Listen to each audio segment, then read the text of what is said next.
Well, hello there, and welcome to the Monday edition of A Daily Walk. How was breakfast? What'd you have? Do you eat breakfast? Some people say you shouldn't have breakfast. Some people say it's the most important meal of the day.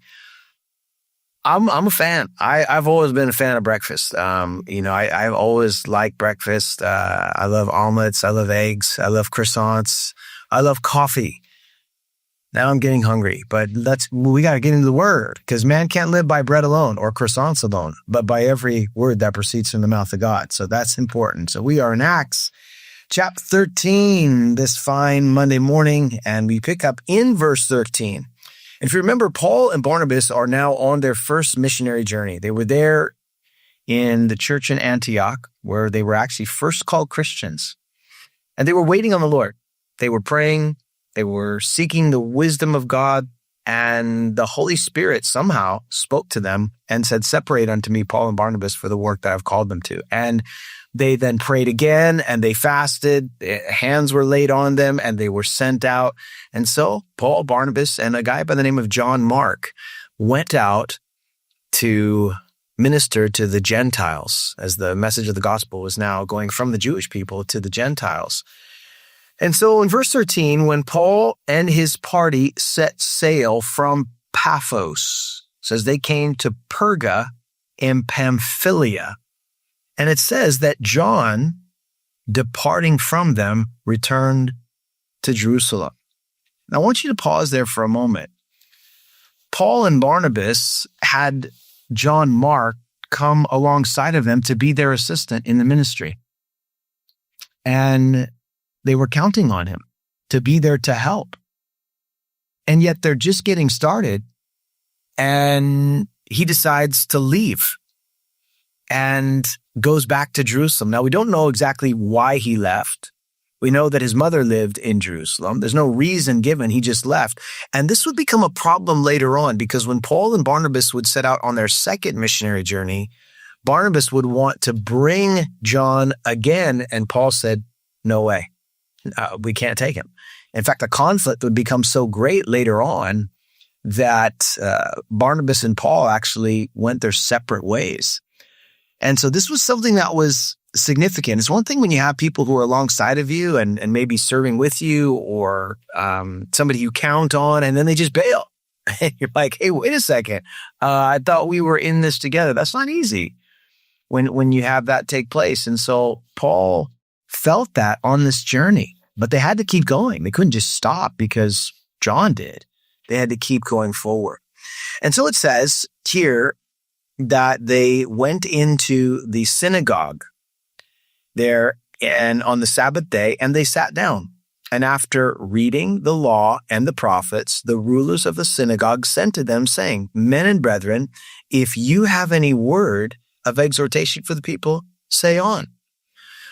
Paul and Barnabas went into the synagogue. Again, you know that this was a local place where they would gather. Jews would gather there. Synagogues were really spread throughout the Greek culture. Wherever you had Jews in a particular area, enough of them, there would be a synagogue.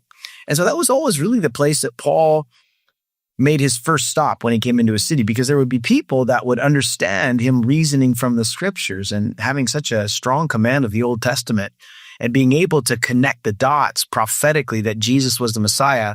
That's where Paul would begin. So Paul and Barnabas put themselves in a place where they could have an opportunity to minister. And as they waited, guess what happened? The door was open.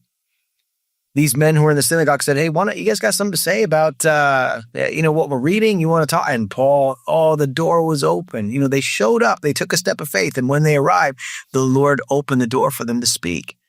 And so it says in verse 16, "Then Paul stood up and motioning with his hand said, 'Men of Israel, you who fear God, listen.'"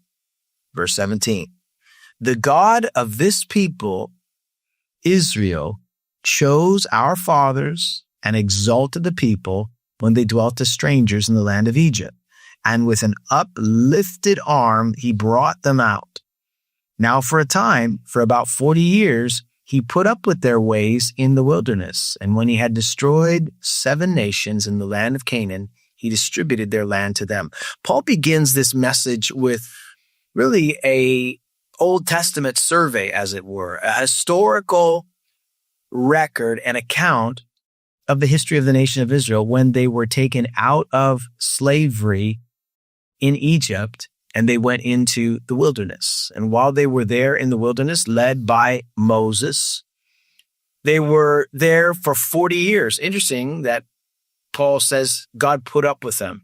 And the reason why he says that is because these people were murmuring and complaining. If you go back to Exodus and you see, and in the Numbers, and see all of the people were doing while they were in the wilderness, God put up with them. He was gracious with them. He still provided for them, even when they complained, even when they contended with the leadership that was there.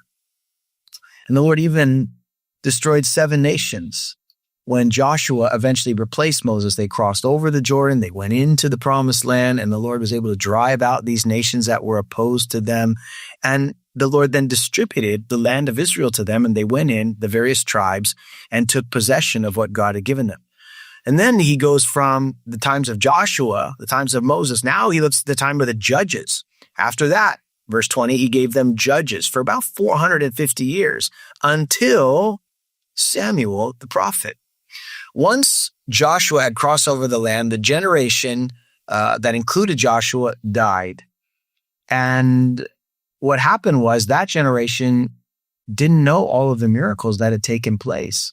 And there were still battles that they had to fight. Sadly, the people were warned not to go into idolatry, but they ended up going into idolatry. In fact, if you read through the book of Judges, what you have is a continual cycle of the nation of Israel serving God, then worshiping idols, then being oppressed by their enemies, then crying out to God, and then turning back to God, and then going back to idolatry. And this is a cycle that repeats over and over again, as Paul points out here, for 450 years, until the last judge who came, whose name was Samuel. And Samuel has quite the interesting story that you can read about in 1 Samuel. God called him to be a prophet. He was the last judge, but he was also a prophet to the nations, raised up at a very early age, ministering there in the tabernacle alongside of the corrupt priest Eli and his sons Hophni and Phinehas. Eventually they were destroyed.